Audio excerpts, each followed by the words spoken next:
திராட்சப்பழத்தோட்ட ஊழியங்கள் கர்த்தரருளின ஊழியங்கள் திராட்சப்பழத்தோட்ட ஊழியங்கள் கர்த்தரருளின ஊழியங்கள் அவரில் இழைத்திருந்து கனி கொடுப்போம் கர்த்தர் வாய்க்க செய்வார் அவரில் இழைத்திருந்து கனி கொடுப்போம் கர்த்தர் வாய்க்க செய்வார் துதி உமக்கே துதி உமக்கே துதி உமக்கே என்றுமே என்றும் துதி உமக்கே துதி உமக்கே துதி உமக்கே என்றுமே என்றும் துதி உமக்கே என்றுமே என்றும் துதி உமக்கே என்றுமே. சிறியவனை புழுதிலிருந்தும் எளியவனை குப்பையிலிருந்தும் எடுத்து உயர்த்தி ராஜாக்களோடும் பிரபுக்களோடும் வந்திருக்க செய்கிற அருமை ஆண்டவர் இயேசு கிறிஸ்துவின் இனிதான நாமத்தினாலே இது சத்தத்தை கேட்கின்ற அனைத்து தேவனுடைய பிள்ளைகளுக்கும் என்னுடைய அன்பான வாழ்த்துகள். நீங்கள் கோடா கூடிய பெருகுவீர்களாக, உடைய பிள்ளைகள் கோடா கூடிய பெருகுவார்களாக என்று வாழ்த்துகிறேன், ஆசீர்வதிக்கின்றேன். ஒவ்வொரு நாளும் நாம் ஜீவனோடு இருப்பது கர்த்தருடைய சுத்த கிருபை. ஆண்டவர் தன்னுடைய பிள்ளைகளை ஒருபொழுதும் அவர் வழிநடத்த தவறுவதே இல்லை. எப்படியாக சூரியன் காலையில் உதிப்பதற்கு தவறாமலே இருக்கிறதோ, அது ஒழுங்காக தன்னுடைய கடமையை செய்கிறதோ, அதை போலவே ஆண்டவரும் தன்னுடைய பிள்ளைகளுடைய வாழ்க்கையிலே ஒழுங்காக அது தன் காலத்தில் எல்லாவற்றையும் அழகாக செய்கின்றவராக இருக்கின்றார். ஏன் தெரியுமா? இந்த சூரியன் நேரம் தவறாமையை பின்பற்றுகிறது. அது ஒழுங்காக காலையில் தோன்றி மாலையிலே மறைகிறது. காரணம், அதை படைத்த ஆண்டவரும் அப்படிப்பட்டவராகவே இருக்கின்றார். அவரும் காலம் தவறாதவராகவே இருக்கின்றார். கரெக்டாக இத்தனை மணிக்குன்னா அந்த சன்ரைஸ் ஆகிற மாதிரி, சூரியன் உதிக்கிற மாதிரி உங்களுடைய வாழ்க்கையிலும் அவர் எந்த காலத்தில் எதை செய்ய வேண்டுமோ அதை அழகாக செய்கின்றவராக இருக்கின்றார். நம்முடைய ஆண்டவர் ஒருபொழுதும் தாமதிக்கிறவர் அல்லவே அல்ல. அவருக்கு நன்கு தெரியும் உங்களுடைய சூழ்நிலைகள் எல்லாமே எவ்வளவு கசப்பானவைகளாக இருக்கின்றன. நீங்கள் சந்திக்கின்ற வியாதியின் அகோரங்கள் எவ்வளவு கொடூரமானதாக இருக்கின்றன. இப்படியாக பொல்லாத மனிதர்கள் உங்களை நெருக்குகின்றார்கள். எல்லாவற்றையும் நம்முடைய ஆண்டவர் அறிவார். அறிகின்ற அந்த ஆண்டவர் ஏற்ற நேரத்தில் உங்களுக்கு விடுதலையை கட்டளையிடவர் வாஞ்சையுடையவராக இருக்கின்றார். எனவே எதை குறித்து நீங்கள் கலங்க வேண்டாம் என்று சொல்லி உங்களை அன்போடு கூட நான் அழைக்கின்றேன். இந்த நாளிலே ஆண்டவர் உங்களுக்கு அவர் அந்த சூரியன் சரியான நேரத்தில் உதிப்பது போல அவர் ஒரு அற்புதத்தை இந்த சரியான நேரத்தில், இந்த வருடத்தில், புதிய வருடத்தில் அவர் செய்வார் என்பதை நீங்கள் உங்களுடைய கண்களினாலே காண்பீர்கள். ஆண்டவருக்கு சோதரம். 2023 நம்முடைய ஊழியத்தை ஆண்டவர் அதிகமாக ஆசீர்வதித்தார். நம் நினைத்து பார்க்க முடியாத காரியங்களை எல்லாம் செய்தார். பல வருடங்களுக்கு பிறகு கட்டுமான பணிகள் மறுபடியும் நடைபெற்று இப்பொழுது நாம் அடைக்கலான் குருவி எனப்பட்ட அந்த முதியோர் இல்லத்தை ஆரம்பிக்க கர்த்தர் உதவி செய்திருக்கிறார். கர்த்தருக்கு எல்லா துதி கன மகிமை உண்டாகட்டும். ஏராளமான இடத்தை ஆண்டவர் நமக்கு தேவனுடைய ஆலயத்தை கட்டும்படியாக, தேவனுடைய மாளிகையை கட்டும்படியாக தந்தார். அப்பொழுதெல்லாம் யோசிப்பேன், என்றால் மாதத்திற்கு ஒரு முறை தானே நாம் இங்கே கூட்டங்களை நடத்துகிறோம் என்று சொல்லி. ஆனால் அது பிற்பாடு கர்த்தருடைய தரிசனங்கள் எனக்கு கொடுக்கப்பட்ட பொழுது, எனக்கு இதையெல்லாம் செய்ய வேண்டும் என்று சொல்லி ஆண்டவரால் அறிவுறுத்தப்பட்ட பொழுதுதான் ஏன் இவ்வளவு இடத்தை தந்தார் என்பதை நான் புரிந்து கொண்டேன். தேவனுடைய மாளிகை தொட்டு அதனுடைய எல்கைக்குள்ளேயே within the boundary of God's bungalow நாம் இப்பொழுது அடைக்கலான் குருவி எனப்பட்ட முதியோர் இல்லத்தை கட்டியிருக்கிறோம். கர்த்தருடைய கிருபையினால் சகல வசதிகளையும் நாம் செய்து கொடுத்திருக்கின்றோம். இப்பொழுது 3 முதியோர்கள் அங்கே தங்கியிருக்கின்றார்கள். கர்த்தருக்கு ஸ்தோத்திரம். அங்கே தினந்தோறும் காலை 10 மணி முதல் 12 மணி வரைக்கும் அவர்களுக்காக நல்ல ஜெபம் ஒழுங்கு செய்யப்பட்டிருக்கிறது. ஜெப ஜாம்பவான் வருவேல் சேகர் ஐயா அவர்கள் தினந்தோறும் காலை 10 மணிலிருந்து 12 மணி வரைக்கும் அவர்களை ஜெபத்திலே வழிநடத்துகின்றார்கள். அவர்களுக்கு சிறப்பான உணவு பரிமாறப்படுகின்றது. தங்குவதற்கு மிக சூப்பரான ஒரு இடத்தை கர்த்தர் அவர்களுக்கு ஆயத்தப்படுத்தி கொடுத்திருக்கின்றார். நம்மால் என்னெல்லாம் இந்த அடைக்கலான் குருவி இல்லத்துக்கு செய்ய முடியுமோ அதையெல்லாம் நாம் செய்திருக்கிறோம். நல்ல வாட்ச்மேன் கிடைக்க வேண்டும் என ஜெபித்தோம். கர்த்தர் நமக்கு கொடுத்திருக்கிறார். இன்னும் கூட கர்த்தர் நமக்கு அநேக பெரியவர்களை, முதியவர்களை, ஒரு ஆவிக்குரிய முதியோர் இல்லம் வேண்டும் என்று சொல்லி வாஞ்சியோடு காத்திருப்பவர்களை அழைத்து கொண்டு வர வேண்டும் என்று நீங்கள் நாள்தோறும் ஜெபிக்க வேண்டும். இன்னும் 47 இடங்கள் காத்திருக்கின்றன.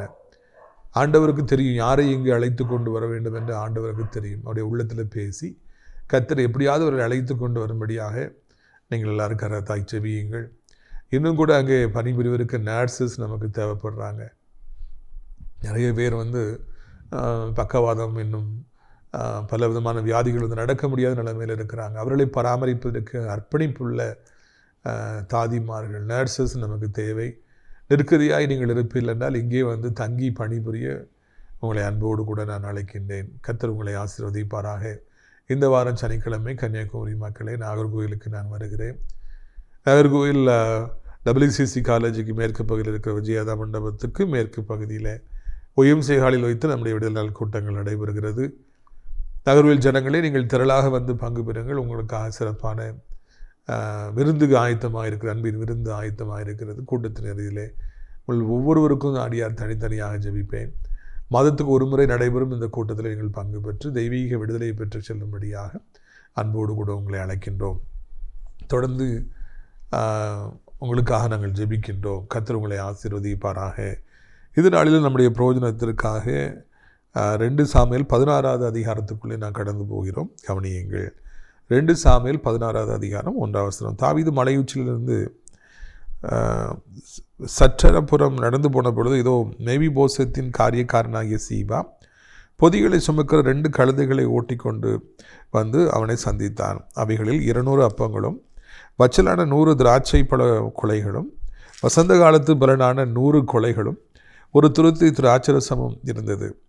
ராஜா சீபாவை பார்த்து இவைகள் என்னத்திற்கு என்று கேட்டதற்கு சீபா, கழுதைகள் ராஜாவின் வீட்டார் இருக்கிறதற்கும் அப்பங்களும் பழங்களும் வாலிபர்கள் புசிப்பதற்கும் திராட்சரசம் வனாந்திரத்தில் விடாய்த்து போனவர்கள் குடிக்கிறதுக்குமே என்றான். ரீத்துக்குரியவர்களே, நீங்கள் இங்கு கவனிக்க வேண்டும். இப்படியாக தாவீது மனநொந்து நிலைமையிலே அவர் பிரயாணப்பட்டு கொண்டிருக்கின்ற பொழுது அங்கே திடீரென்று சீபா, அதாவது மேவிபோசேத் எனப்பட்ட அந்த வாலிபனை நீங்கள் மறந்திருக்க முடியாது. சவுல் ராஜாவுடைய குமாரனாகிய யோனத்தானுடைய குமாரனாகிய இந்த மேவிபோசேத் 2 கால்களும் முடவனாக இருந்தார். அவருடைய தகப்பன் தனக்கு நண்பனாக இருந்தது நினைவு கூர்ந்து தாவீது மறவாதபடி பழையவைகளை நினைத்து அவருடைய குமாரனாகிய மேவிபோசேத் இன்றைக்கு ஒரு பரிதாபமான நிலைமையில் இருப்பதை உணர்ந்து தன்னை அரண்மனைக்கு அழைத்து தன்னோடு கூட தினமும் ராஜ போஜனம் பண்ணும்படியாக விருந்து உபசரிக்கும்படியாக அழைத்து அவருடைய எல்லா விளை நிலங்களையும், ராஜாவுக்கு எவ்வளோ நிலங்கள் இருந்திருக்கிறது, எல்லாத்தையும் பராமரிக்கும்படியாக சீபா எனப்பட்ட இந்த வேலைக்காரனை நியமித்திருந்தார். நீ அந்த நிலங்களை பயிரிட்டு அந்த காசுகளை எல்லாவற்றையும் உன்னுடைய எஜமானனாகிய மேவிபோசேத்திற்கு கொடுத்துவிடு என்று அவர் சொல்லியிருந்தார், ஏற்பாடு செய்திருந்தார். அந்த வேலைக்காரன் இப்பொழுது அங்கே தேடி வருகின்றான். ராஜா பார்த்து என்ன விஷயம்ப்பா அப்படின்னு சொல்லி கேட்குறாரு. பார்த்தா நிறைய அங்கே 2 கழுதைகள் இருக்கிறது. இந்த கழுதையில் ராஜா வீட்டார் ஏறிக்கொள்ளலாம், எல்லாரும் மாதிரி நடந்து போக முடியாது. அது 2 காரை விடுற மாதிரின்னு சொல்லி வைத்துக் கொள்ளுங்களேன். அப்புறம் இந்த வச்ச கொலைகள், இந்த திராட்சை கொலைகள், இந்த திராட்சை ரசம், இந்த அப்பம், இதெல்லாம் உங்கள் கூட இருக்கிறவங்க குடிக்கிறதுக்கு சாப்பிட்றதுக்கு எல்லாம் ரொம்ப டயர்டாக இருப்பீங்க, அவசரத்தில் ஒன்றும் எடுத்துகிட்டு வந்திருக்க மாட்டீங்க, இதெல்லாம் குடித்து பலனடைங்க என்று சொல்லி ஒரு பெரிய உதவியை அந்த நேரத்தில் அங்கே அவங்க சீபா எனப்பட்ட வேலைக்காரன் செய்கின்றான். ராஜாவுக்கு மிகுந்த ஆச்சரியமாக இருக்குது. எதுக்குப்பா அப்படின்னு சொல்லி கேட்ட உடனே, இதெல்லாம் உங்களுக்கு நான் உதவி செய்வதற்காக நான் கொண்டு வந்திருக்கிறேன், இதை நீங்கள் குடிங்க அப்படின்னு சொல்லி அந்த உதவியை அங்கே செய்வதை காண்கின்றோம். மிகவும் இக்கட்டான நேரத்திலே ஒரு நல்ல உதவி அங்கே செய்யப்படுகிறது. ராஜாவுக்கு ஆச்சரியமாக இருக்கிறது. வேலைக்காரன் கொடுக்கின்றான், ஆனால் வேலைக்காரனுடைய அந்த எஜமானனாகிய மேவிபோசேத் தானே இதை எனக்கு தர வேண்டும். எனவே மேவிபோசேத் எங்கே என்று அங்கே தாவீது ராஜா கேட்டார் என்று பார்க்கிறோம். அதற்கு அதையும் நான் வாசிக்கிறேன். 2 சாமுவேல் 16ஆம் அதிகாரம் 3ஆம் வசனம். அப்பொழுது ராஜா, உன் ஆண்டவனுடைய குமாரன் எங்கே என்று கேட்டதற்கு சீபா ராஜாவை நோக்கி, எருசலேமில் இருக்கிறான். இன்று இஸ்ரவேல் வீட்டார் என் தகப்பன் ராஜ்யத்தை என் வசமாய் திரும்ப பண்ணுவார்கள் என்றார் என்று சொன்னார். இங்கே நீங்கள் கவனிக்க வேண்டும்.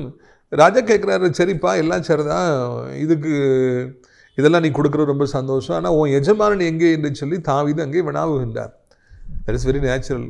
அப்போ அவன் சொல்கிறான், இன்னைக்கு என் இஸ்ரவேல் ராஜ்யம் என் பக்கமாக திரும்பும், என் தகப்பன் ராஜ்யம் திரும்புன்னு சொல்லி அவன் சொன்னான் அப்படின்னு சொல்லி அநியாயமாக அபாண்டமாக ஒரு பொய்யை அங்கே அந்த சீபானப்பட்ட அந்த வேலைக்காரன் சொல்லுவதை காண்கிறோம். அப்படி கிடையவே கிடையாது. மேவிபோசேத் அந்த அளவுக்கு ராஜாவுடைய விசுவாசி, தன்னை தாழ்வில் நினைத்த ராஜா மேலே அவ்வளோ விசுவாசமாக இருக்கிறாரு. ஆனால் அந்த இக்கட்டான சூழ்நிலையை பயன்படுத்தி இந்த சீபா ஒரு நல்ல பெயரை சம்பாதிக்க வேண்டும், ராஜாட்டிருந்து அவனுடைய சொத்துக்களை அபகரிக்க வேண்டும், மேவி போசேத்தின் சொத்துக்களை அபகரிக்க வேண்டும் எனப்பட்ட ஒரு தந்திரமான குள்ள நரியாக இருந்து சூழ்நிலையை பயன்படுத்தி மேவி போசேத்துக்கு குழி பறித்ததையும், மேவி போசேத்தை நிரந்தரமாய் வீழ்த்துவதற்கு என்ன செய்ய முடியுமோ அதை செய்வதையும், அதற்கு ஏற்றபடி ராஜாவுக்கு உதவி செய்வது போல அங்கே நடித்ததையும் நாம் இங்கு காண்கின்றோம்.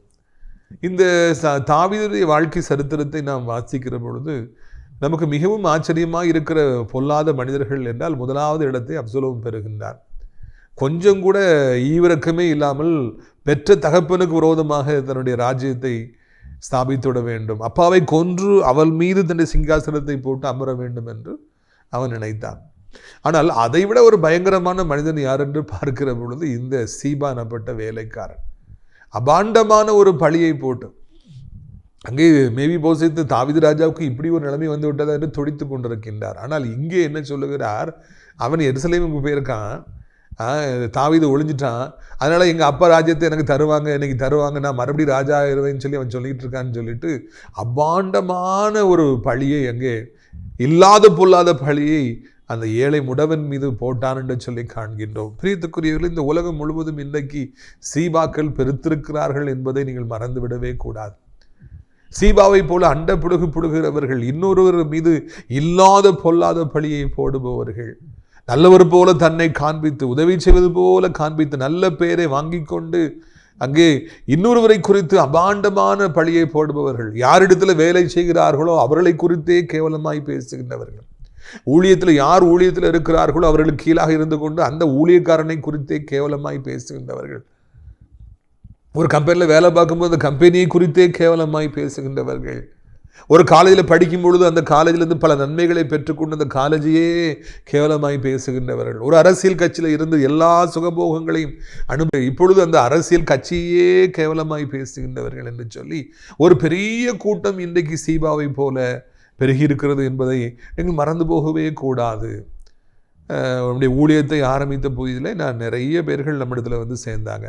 தாவீது ராஜாவான பொழுது நிறைய பேர் படைத்தலைவர்கள், இன்னுமாக அவருக்கு ஆலோசனை கொடுக்குற அகிதோப்பல் போன்றவர்கள், மந்திரிமார்கள், போர் செய்வர் என்று சொல்லி நாள்தோறும் இடத்துல எத்தனை பேர் சேர்ந்தார்களோ அதே போல் எத்தனை பேர் அடியாருடைய ஊழியத்தில் வந்து சேர்ந்தார்கள். அதில் ஒரு சீனியர், ஒரு பெரியவர், நான் அவரை எல்லாருக்கும் நான் அறிமுகப்படுத்தி இவர் தான் ரொம்ப முக்கியமான ஆள், இவர்கிட்ட நீங்கள் எதுனாலும் கேட்கலான்னு சொல்லி அவரை முன்னிலைப்படுத்தினேன். அந்த விளைவு என்னவாயிற்று தெரியுமா, அந்த மனிதன் எல்லாரிடத்திலும் கான்டாக்டை ஏற்படுத்தி கொண்டு அதன் பிறகு என்னை குறித்தே அவங்க வந்தவர்கள்ட்ட என்னை குறித்தே கேவலமாக பேச ஆரம்பித்தார்.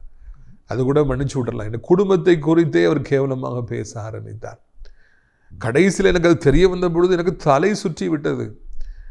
அவர் முக்கியமான ஒரு அரியாசனத்தை கொடுத்து, முக்கியமான இடத்தை கொடுத்து ஊழியத்தில் அவ்வளவு கனப்படுத்தின அந்த மனிதனை, ஆனால் அதற்கு பதிலாக என்னை குறித்தே ஒவ்வொருட்டையும் அவர் என்னை குறித்தே தவறாக சொல்லி ஊழியத்தில் வரும்பொழுதுலாம் எல்லாருக்கும் உதவி செய்வது போல காண்பித்து, அப்படி ஓடி ஓடி உழைப்பது போல காண்பித்து, என்னிடத்திலும் அங்கே வருகிற மக்கள்கிட்ட நல்ல பேரை வாங்கி இறுதியில் என்னை குறித்தே கேவலமாக அவர் பேசினார் என்று நான் கேட்ட பொழுது கண்ணீர் வடித்தேன். அன்றைக்கு தான் சீபாக்கள் இருந்தார்கள் நினைக்கிறீங்களா?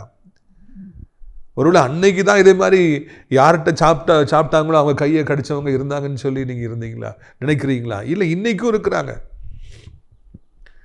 ஐயா, இந்த சீபா ஒன்றை மறந்து விட்டான். இந்த மேவி போசேத்துடைய நிலங்களை பார்க்கிற அப்படின்னால நான் சாப்பிட்றேன், என் பிள்ளைகள் சாப்பிட்றாங்க, நல்லா இருக்கிறோம், அவருக்கு நம்ம உதவி செய்யணுங்கிறத மறந்துட்டு இது ஒரு நல்ல சூழ்நிலை பயன்படுத்தி மேவி போசேத்தை அழித்து ராஜாட்ட இருக்கிற நற்பெயரை அழித்து அவன் சொத்துக்களை எனக்காகி கொள்ளணுங்கிறதுக்காக இப்படிப்பட்ட ஒரு நாடகத்தை ஆடுகிறான். அதுக்காக அபாண்டமான இல்லாத பொல்லாத பழியை போட்டான். அதே மாதிரி தான் இன்னைக்கு நிறைய பேர்கள் தான் பிழைக்கணுங்கிறதுக்காக, தான் நல்ல பேர் வாங்கணுங்கிறதுக்காக, தன்னை நீதிமானா காண்பிக்கணுங்கிறதுக்காக பிறருடைய நற்பெயரை கெடுத்து இல்லாத பொல்லாத அபாண்டமான பழியெல்லாம் போடுறாங்க. இதுலேருந்து நம்ம கற்றுக்கொள்கிற மிகப்பெரிய பாடம் என்னவென்றால், யாராவது ஒருவர் நம்மிடத்தில் வந்து இன்னொருவரை கெடுத்து பேசுகிறார்கள் என்றால், இல்லைன்னா ஒருத்தர் வேலை பார்க்குறவங்க, ஒருத்தர் கீழே இருக்கிறவங்க தன் சீனியரை கேவலமாக பேசுகிறாங்கன்னா நான் முதலாவது எச்சரிப்பாக இருக்க வேண்டும். அதை நீங்கள் நல்லாக புரிந்து கொள்ள வேண்டும். அதை அப்படியே நாம் நம்பவே கூடாது. அது உண்மையாகவும் இருக்கலாம், பொய்யாகவும் இருக்கலாம், இல்லைன்னா பாதி உண்மையாக இருக்கலாம், பாதி பொய்யாக இருக்கலாம். அதை நாம் அப்படியே நம்ம சிறு குழந்தையை போல நம்புவோம் என்றால் அது மிகப்பெரிய நாசமோசத்தை அது ஏற்படுத்த வேண்டும். ரெண்டாவதாக, ஏன் இந்த மனிதன் தன்னுடைய எஜமானை குறித்து விசுவாசம் இல்லாமல் அவன் பேசுகிறான் என்பதை நாம் சிந்திக்க வேண்டும். இதனால இவனுக்கு என்ன லாபம் கிடைக்கிறது என்பதை நாம் சிந்தித்து பார்க்க வேண்டும்.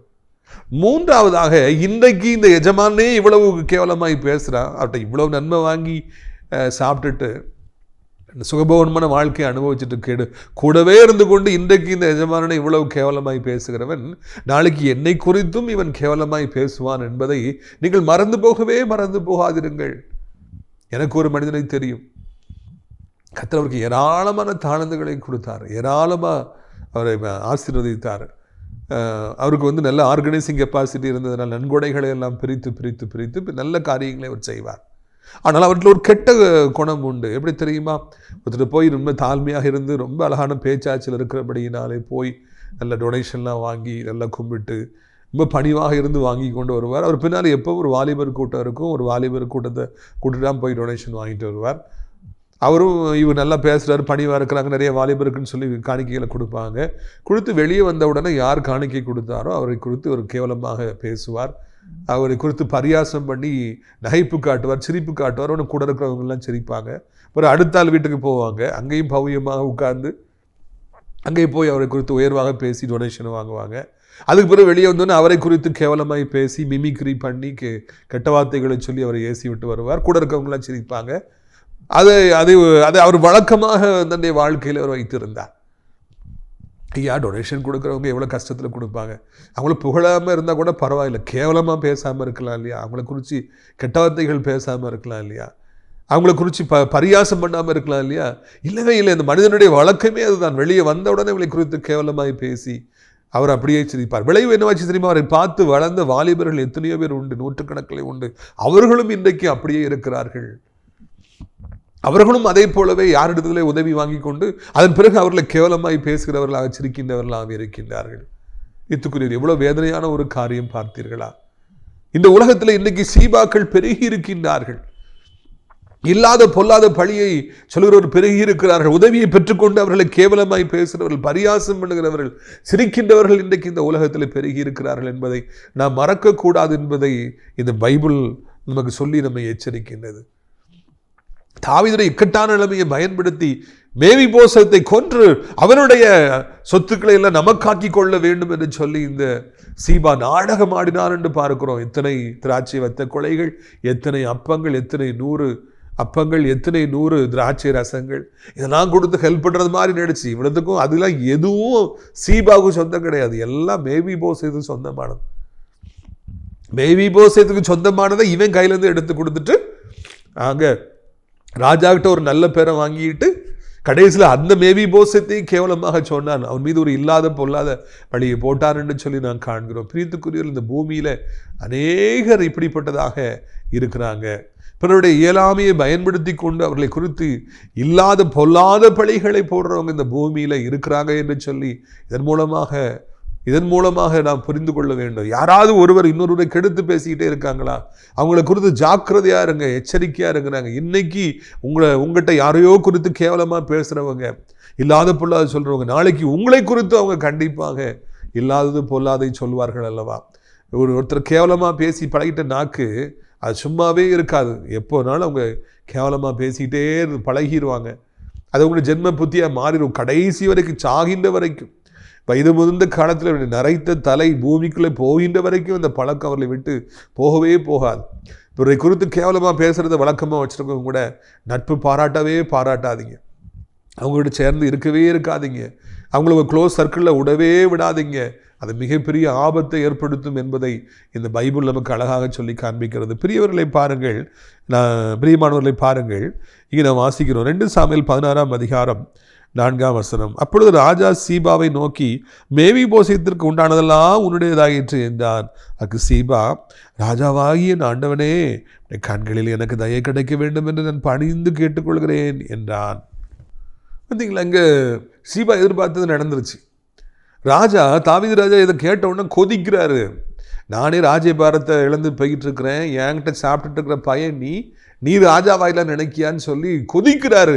உடனே என்ன சொல்றாரு பாருங்க, ஆத்திரத்தில் என்ன சொல்றாரு, அவன் சொத்துக்கள் எல்லாம், அவனுக்கு நான் கொடுத்த நிலங்கள்லாம் சீபா இனி உனக்கு தான் அப்படின்னு சொல்லி ஆத்திரப்பட்டு புத்தி மட்டாகி தவறான தீர்ப்பு எங்கே கொடுத்து விட்டார் என்று காண்கிறோம். எந்த சாட்சியும் கிடையாது, எந்த உண்மையும் கிடையாது, எந்த முகாந்திரமும் கிடையாது.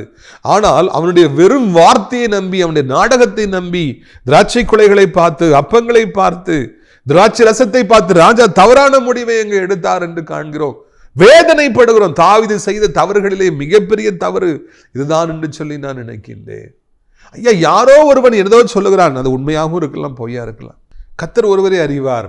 எதுக்கு இவ்வளவு அவசரப்பட்டு இப்படிப்பட்ட ஒரு வார்த்தைகளை சொல்ல வேண்டும்?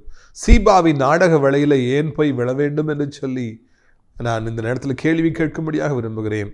பிரியத்துக்குரிய தேவ ஜனமே, இந்த நாட்களில் கூட அநேகர் இதை போல அவசரப்பட்டு யாரோ ஒருவர் சொன்னாங்க அப்படின்னோன்னு அப்படி வெறி பிடித்து அவங்க முடிவெடுப்பதை பார்க்கிறோம். அப்படிப்பட்டவர்களுக்கெல்லாம் அழிவே காத்திருக்கிறது. சில வருஷங்களுக்கு முன்னால் எனக்கு ஒரு தலைவரை தெரியும், ஒரு பெரிய இன்ஸ்டிடியூஷன். அவர் தான் தலைவராக இருக்கிறார். கீழே நிறைய வேலைக்காரர்கள் அவர் கீழே பணிபுரிகிறவங்க, அதுக்கப்புறம் ஸ்டூடெண்ட்ஸ் ஆயிரக்கணக்கில் இருக்காங்க. அவர் ஒரு சர்வாதி மாதிரி இருந்தார். அப்போ கூட போட்டு கொடுக்குறதுக்குன்னே ஒரு குரூப் இருக்கும். போட்டு கொடுக்குறதுன்னா அவங்க நல்ல பேர் வாங்கணும், தனக்கு எந்த ஆபத்து வந்துடக்கூடாதுங்கிறக்காக நல்ல நல்ல உள்ளம் படைத்த வேலை பார்க்குறவங்களாம் குறித்து இல்லாத பொல்லாத போட்டு கொடுப்பாங்க. போட்டு கதைகளை ஏற்படுத்தி கொடுத்துட்டே இருப்பாங்க. அதனால் அவர் தலைவர் கோபத்தை பிடிச்சி வெறி பிடிச்சி அந்த அப்பாவிகளை கொள்ளுவார், அடிப்பார். இவங்களுக்கு ஒரே சந்தோஷமாக இருக்கும், நமக்கு ஒரு பிரச்சனையும் இல்லைப்பா, நமக்கு நல்ல ப்ரமோஷன் கிடச்சிருச்சு, நம்மளை அவர் ஒன்றுமே சொல்ல மாட்டார். அப்பாவிகளை போட்டு கொடுத்து, அப்பாவிகளை கேவலமாய் பேசி, இல்லாத பொல்லாத செஞ்சு, இவங்களுக்கு விரோதமாக அவங்க அப்படி பண்ணுறாங்க இப்படி பண்ணுறாங்கன்னு சொல்லி ஒன்றுமே தெரியாத அந்த அப்பாவிகள் இந்த தலைவர் பழி வாங்கினார், அவர் அழித்தார் என்று சொல்லி நான் அறிவேன். இதே போல எத்தனையோ இடங்களில் நடக்கின்றது. வேலை பார்க்குற இடத்துல இல்லாத பொல்லாத பழிகளை அப்பாவிகள் மேலே செலுத்துபவர்கள். எப்படி யோசேப்பு எனப்பட்ட அப்பாவின் மீது இல்லாத பொல்லாத பழியை போத்திபாருடைய மனைவி செலுத்தினாலோ, எனக்கு தவறான நடக்க முயற்சித்தான், என் கையை பிடிச்சானா, உடனே அவன் ட்ரெஸ்ஸை போட்டுட்டு ஓடிட்டான் அப்படின்னு சொல்லி இல்லாத பொல்லாத பழியை அந்த போத்திபாரின் மனைவி சொன்னாலோ, அதே போல எனக்கு எத்தனையோ பேர்கள் இருப்பதை காண்கின்றோம். இது மாத்திரமா, இல்லாத பொல்லாத காரியங்களை சொல்லி கோர்ட்டில் வழக்கு தொடுப்பவர்கள், போலீஸ் ஸ்டேஷனில் கம்ப்ளைண்ட் கொடுக்குறவங்க, கேஸ் கொடுக்குறவங்க எத்தனையோ பேர் இன்றைக்கு இருக்கிறாங்க. ஐயா, கவனமாக நாம் வாழ வேண்டும். கர்த்தர் ஒருவரை நம்மை பாதுகாக்க வேண்டும். இந்த பூமி பொல்லாதவர்களாலே நிறைந்திருக்கிறது, சீபாக்காலே நிறைந்திருக்கின்றது. எவரையும் நம்ப வேண்டாம். இன்னொருத்தரை கேவலமாய் பேசுகிறவர்கள் மிகவும் ஆபத்தானவர்கள். முக்கியமாய் ஒரு இடத்துல இருந்து கொண்டு கீழே இருந்து கொண்டு மேலே இருப்பவர்களை கேவலமாய் பேசுகிறவர்கள் மிகவும் ஆபத்தானவர்கள். போட்டு கொடுக்குறவங்க ரொம்ப ஆபத்தானவங்கிறத மறந்து போகவே செய்யாதிருங்க. அவசரப்பட்டு தாவீது மாதிரி அவசரப்பட்டு முடிவெடுத்துடாதீங்க. ஒருத்தர் சொன்னாங்கிறதுனால உங்களுக்கு வெறி பிடிக்க வேண்டாம். ஒரு சொல்லிட்டாருங்கிறதுனால அப்படியே நம்ப வேண்டாம். அது உண்மையாகவும் இருக்கலாம், பொய்யெல்லாம் இருக்கலாம். நிதானியுங்கள், ஆண்டவரிடத்துல கேளுங்க, அவர் உங்களுக்கு சொல்லி தருவார். அதன்படி நீங்கள் செய்யுங்கள். அப்பொழுது ஏராளமான வேதனைகளிலிருந்து நீங்கள் தப்பிக்கொள்ளலாம் என்பதை அன்பாய் சொல்லுகிறேன். இதுக்குள்ளே ஒரு ஊனமுற்றவரை, ஒரு முடவனை ஒரு வேலைக்காரன் எவ்வளவு ஏமாற்றினான், எவ்வளவு பாதகம் செய்தான், ஈவிரக்கம் இல்லாதபடிக்கு அவன் எவ்வளவு அநியாயம் செய்தான் என்று சொல்லி நாம் பார்க்கிறோம். நம்முடைய ரத்தம் கொதிக்கின்றது. ஆனாலும் கூட அந்த உலகம் அப்படிப்பட்ட ஒரு உலகம், ஈவிரக்கம் இல்லாத ஒரு உலகம். உன்னுடைய பலகீனங்களை பார்க்கவே பார்க்காது. ஐயோ பாவம் சொல்லவே சொல்லாது. தனக்கு லாபம் உண்டாக வேண்டும் என்றால் என்னவென்றாலும் அது செய்யும். அப்படிப்பட்ட பொல்லாத மனிதர்களிலிருந்து கர்த்தர் என்னையும் உங்களையும் காப்பாற்றுவாராக. உங்களுக்காக நான் ஜெபிக்கும்படியாக விரும்புகிறேன். கண்களை மூடுவீர்களா? அப்பா பிதாவே, இந்த அருமையான நாளிலும் கூட ஒரு அருமையான சத்தியத்தை கேட்க கர்த்தாவே எங்களுக்கு நீங்கள் உதவி செய்தீங்க. அதற்காக நன்றி அப்பா. அந்த மேபி போசித்த அப்பாவி முடவனை தகப்பனே, இந்த சீபா எவ்வளவு கேவலமாய் சொன்னான், எவ்வளவு இல்லாத பொல்லாத பழியை போட்டான் என்று சொல்லி ஆண்டவரே நாங்கள் கேள்விப்படுகிறோம், மிக வருத்தப்படுகிறோம். இந்த உலகம் முழுவதும் இன்றைக்கு இப்படிப்பட்ட மனிதர்களால் நிறைந்திருக்கிறது. கர்த்தர் எப்படியாவது ஆண்டவரே இப்படிப்பட்ட பொல்லாத மனிதர்களை வேறறுக்க வேண்டும் என்று சொல்லி கெஞ்சுகிறோம். அவர்களை அழித்து அதம் பண்ணி போட வேண்டும் என்று சொல்லி கெஞ்சுகிறோம். ஐயா, என் மேலே இப்படி இல்லாதது பொல்லாத பழியை போட்டு என்னை அழிச்சிட்டாங்க, என் வேலையை அழிச்சிட்டாங்க, என் நற்பெயரை அழிச்சிட்டாங்க என்று சொல்லி கண்ணீரோடு செய்தியை கேட்குற பிள்ளைகள் ஒவ்வொருவருக்கும் நீங்கள் உதவி செய்யுங்கப்பா. இதுபோன்ற பொல்லாத மனிதர்கள் எங்களிடத்தில் பொல்லாத காரியங்களை சொல்லுகிற பொழுது அவர்களை குறித்து நாங்கள் எச்சரிப்பாக இருக்க கர்த்தாவே எங்களுக்கு நீங்கள் உதவி செய்யுங்க. வானத்தையும் பூமியும் படைத்த கர்த்தருடைய வல்லமை இப்பொழுதே ஒவ்வொரு மீதும் இறங்குவதாக, ஒவ்வொருவரையும் கர்த்தர் தொடுவீராக, ஒவ்வொருவருக்கும் கர்த்தர் நீர் உதவி செய்வீராக என்று கெஞ்சுகிறோம். முக்கியமாக வியாதிப்பட்டிருக்கிறவர்களுக்கு ஜெபிக்கிறோம். ஆண்டவரே ஸ்தோத்திரம் ஐயா. எத்தனையோ பேர் இன்றைக்கி மருத்துவமனையில் ஜிஹெச்சில் படுத்து கிடக்கிறாங்க. க்ளோஸ் பெட்ஸ் தொடர்ந்து போட்டிருக்கிறாங்க. அவங்க பிரியமானவங்க இரவெல்லாம் அந்த கட்டில் கீழாக தரையில் படுத்து கிடக்கிறாங்க. வாலிப பிள்ளைகள் சுகமடைய வேண்டும் என்பதற்காக வயதான தகப்பன் தாய்மாரெலாம் கீழே படுத்திருக்கிறாங்க. ஆண்டவரே எப்படியாவது சுகம் கிடச்சிடாதா, என் மகன் நல்லா மாட்டானா, என் மகன் நல்லா மாட்டாளா, வீட்டுக்கு கூட்டு போயிடலாமா, எவ்வளோ பேர் தவிக்கிறாங்க ராஜா. கத்தாவே வியாதியே வேண்டாம் ஐயா, ஹாஸ்பிட்டல்ஸே வேண்டாம்ப்பா, நம்ம அங்கேயே போக வேண்டாம்ப்பா. ஒவ்வொருவருக்கும் நல்ல சுகத்தையும் பலத்தையும் தாரும். மரண கண்டிகளை சிக்கப்பட்டிருக்கிறவர்களுக்கு அந்த மரண கண்டிகளை உடைத்து பத்திரமாய் நீர் அழைத்து கொண்டு வரும்படிக்கு நாங்கள் கெஞ்சி மன்றாடுகிறோம் அப்பா. இயேசுவின் நாமத்தினாலே பொருத்தனையோடு ஜெபிக்கிற பிள்ளைகள் ஒவ்வொருவருக்கும் கர்த்தர் சுகம் கொடுத்து அவர்களை மறுபடியும் தூக்கி நிறுத்த வேண்டும் என்று சொல்லி கெஞ்சுகிறோம். ஆண்டவர் பலகீனத்தின் ஆவிகள் நீங்கட்டும். கால்கள் கைகளில் வலியை கொண்டு வர ஆவிகள் அப்பா, இந்த வலியை தாங்க முடியலையே, வேதனையை தாங்க முடியலன்னு சொல்கிறவங்களுக்கு அந்த வேதனைகள் அப்படியே மறையட்டும். அந்த புண்கள், ஆறாத புண்கள் அப்படியே ஆறி போகட்டும், மூடப்பட்டு போகட்டும். கட்டிகள் மறையட்டும். கேன்சர், கிட்னி ஃபெயிலியர், லிவர் பிரச்சனை, எல்லா சீரியஸ் டிசீஸ் ஆண்டவரை ஆபத்தான எல்லா வியாதிகளும் இப்பொழுதே மறைந்து போகட்டும் அப்பா. கத்தாவே சுகந்தாருங்கப்பா, சுகந்தாருங்க. தூங்க முடியாதவர்கள் உண்டு, நடக்க முடியாதவர்கள் உண்டு, வேலைக்கு போக முடியாதவர்கள் உண்டு, படிக்க முடியாதவர்கள் உண்டு, சம்பாதிக்க முடியாதவர்கள் உண்டு, எனக்கு ஒரு வாழ்வு கிடைக்காதா என்று ஏங்கி தவிப்பவர்கள் உண்டு. ஒவ்வொருவருக்கும் உதவி செய்யுங்க. நீண்ட காலமாக திருமணம் ஆகவில்லையே, குழந்தை இல்லையே என்று பரிந்துரைக்கிற மக்கள் ஆண்டவரே அவர்களுக்கு நீங்கள் இந்த வருஷத்தில் ஒரு அற்புதத்தை செய்யுங்கப்பா. ஆண்டவரே தோத்திரம் ஐயா. பிஸ்னஸ் பண்ணுறேன், லாபமே இல்லை, ஒரே நஷ்டம், ஒரே கடன், ஒரே வட்டி, எனக்கு வட்டி கடன் நெருக்குது, என்ன பண்ணுன்னு தெரியலேன்னு சொல்கிற ஒவ்வொருவருக்கும் ஆண்டவரே என்னாலே அற்புதத்தை செய்யுங்கப்பா. யாராலே பணம் இல்லாமல் இந்த பூமியில் வாழ முடியும்? ஆண்டவரே எல்லா இஎம்ஐ க்ளோஸ் ஆகட்டும், எல்லா வட்டிகளும் முடியட்டும். நீயோ கடன் வாங்காதிருப்பாய், கடன் கொடுப்பாயின்னு சொன்னீங்களே, அந்த வாக்குத்தத்தை நினைத்தரலுங்க. இதனாலே கூட ஆண்டவரே ஒரு அற்புதத்தை செய்யுங்க, ஒரு அதிசயத்தை செய்யுங்க ஐயா. என் தகப்பனுடைய நாமத்தினாலே ஆண்டவரை எல்லா ஆண்டவரை தோத்திர பிஸ்னஸையும் ஆசீர்வதிங்க. எல்லா மாத சம்பளத்தில் இருக்கிறவங்க, நாள் சம்பளம் வாங்குறவங்க, வாரச்சம்பளம் வாங்குறவங்க, பிஸ்னஸ்ஸு ஆண்டவர் விவசாயம் எல்லாத்தையும் ஆசீர்வதிங்கப்பா. வாலிபகுதியில் இருக்கிற பிள்ளைகள் ஆண்டவர் பைக்கில் வேகமாகி போய் முட்டி கொலையுண்ணப்பட்டு விடாதபடி, அப்பாவிகளையும் முட்டி கொண்டு விடாதபடி ஆண்டவர் அவருடைய தகப்பன் தாயோட கண்ணீரை கண்டு பைக்கு காரெல்லாம் மெதுவாய் ஓட்ட உதவி செய்யுங்க. ஆண்டவர் வாலிபத்து பாவங்களை சிக்கியிருக்கிற வாலிப பிள்ளைகள், மொபைல் ஃபோனுக்கு அடிமையிலாக இருப்பவர்கள், கெட்ட நண்பர்களோடு இருப்பவர்கள், ஆண்டவர் போதை பழக்கங்களுக்கு அடிமையாக இருப்பவர்களை விடுவீங்க. வயதான காலத்தில் இருப்பவர்கள் 2 கைகளால் ஏந்தி கொள்ள கீழே விழுந்து விடாதபடி காத்துக்கொள்ளுங்கப்பா. இந்த நாளிலே ஆண்டவரை உலகத்தில் இருக்கிற அத்தனை நாடுகளுக்காய் ஜெபிக்கிறோம். அமைதி சமாதானம் உண்டாகட்டும். இன்னொரு கொள்ளை நோய், இன்னொரு லாக்டவுன் வராதபடி காத்துக்கொள்ளும். எங்கள் தாய் திருநாடு இந்தியாவிற்காக, தமிழ்நாட்டுக்காக ஜெபிக்கிறோம். அனைத்து மதத்தவர்களையும், மொழி பேசுகின்றவர்களையும் ஆசீர்வதிங்க ஆண்டவரை. அனைத்து ஊழியக்காரர்கள், அனைத்து ஆலயங்கள், திருச்சபைகள், விசுவாசிகளுக்காக ஜெபிக்கிறோம், ஆசீர்வதிங்க. ஆசிரியர் திராட்சைப்பழத்தோட்ட ஊழியர்கள் நேசிக்கிற, நாள்தோறும் நம்முடைய நிகழ்ச்சிகளை பார்க்கிற, ஜபத்தினாலே காணிக்கையில் தாங்குகிற பிள்ளைகளை ஆசீர்வதிங்க. இன்னும் 47 முதியவர்கள் நமக்கு தேவை. அடைக்கலார் குருவி இல்லத்துக்கு அவர்கள் அழைத்து கொண்டு வரோம். நர்சஸ் நமக்கு தேவையப்பா. அங்கேயே இருந்து தங்கி பணிபுரிகிறவர்கள் நமக்கு தேவை. அழைத்து கொண்டு வரோம். மகிமைப்படும் இயேசுவின் மூலம் ஜெபிக்கிறோம் நல்ல பிதாவே, ஆமென். என் ஆத்துமாவை கர்த்தரை சோத்திரி, என் முழு உள்ளமே அவருடைய பரிசுத்த நாமத்தை சோத்திரி. என் ஆத்துமாவை கர்த்தரை சோத்திரி, செய்த சகல உபகாரங்களையும் மறவாதே, ஆமென். நம்முடைய கர்த்தராகிய இயேசு கிறிஸ்துவின் கிருபையும், பிதாவாகிய தேவனுடைய அன்பும், பரிசுத்தாவிடைய அந்யோன்ய ஐக்கியமில்லாத பிரசன்னமும் நம் அனைவரோடு இன்றைக்கு சதா காலங்களில் நிலைத்திருப்பதாக. அல்லேலூயா, அல்லேலூயா. God bless you. ஆமென்.